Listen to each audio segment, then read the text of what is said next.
સેવક સંઘ એટલે કે આરએસએસ પ્રેરિત રાષ્ટ્રીય આદિજાતિ સંઘ દ્વારા ગતરોજ એસડીએમ ડેડિયાપાડાને ધર્માંતરણને અટકાવવા માટેનું એક આવેદનપત્ર આપ્યું છે। ત્યારે એમને આદિવાસીનો ઇતિહાસ ખબર નથી। અનાદિકાળથી વસનારો જેને આજે આદિવાસી તરીકે ઓળખવામાં આવે છે। આદિવાસીની સભ્યતા અને સંસ્કૃતિ એ ધર્મપૂર્વી છે। આદિવાસી એ પ્રકૃતિને પૂજનારો છે। આજે પણ અમારા હિમાલયાદેવ, ગમાણદેવ, કળાના દેવ, વાઘદેવ અને અમે સૂર્ય, ચંદ્ર, નદી અને પહાડોને ભેળોને પૂજનારા આદિવાસી સમાજ છે। ત્યારે જે તે સમયે 1970-80ના દાયકામાં આ વિસ્તારોમાં વિસ્તૃત મિશનરીના લોકો આવ્યા।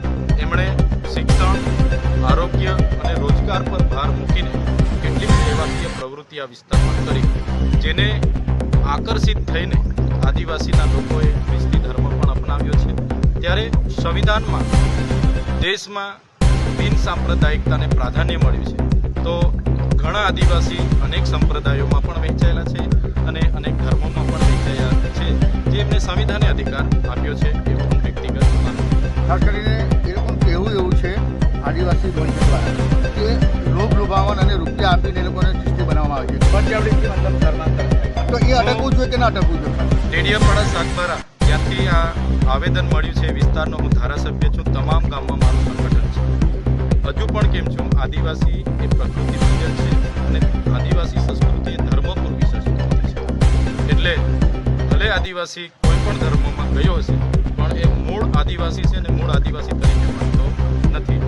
એના લીધે જ આજે આદિવાસીને અનામત, 73AA અને એટ્રોસિટી એક્ટ જેવા અનેક કાયદાઓનો પણ લાભ મળે છે।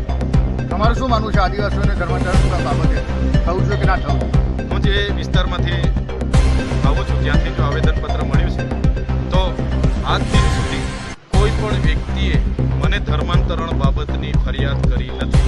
એટલે મારા ધ્યાનમાં